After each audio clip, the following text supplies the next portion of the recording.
774, northeastern DuPage County in northeastern Illinois, northern Cook County in northeastern Illinois, until 3:45 p.m.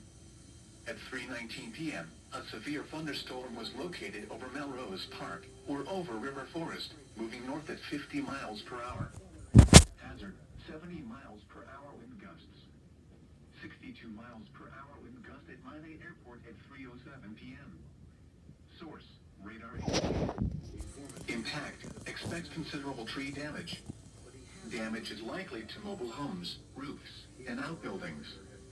Locations and patch. The 4 victims were the only ones working here this evening. 3 male, 1 female, 1 Asian.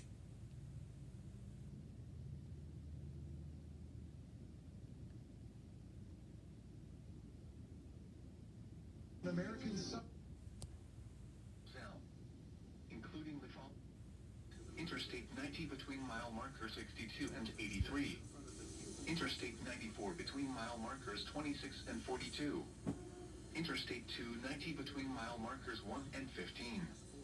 Interstate 294 between mile markers 26 and 42. For your protection, move to an interior room on the lowest floor of a building.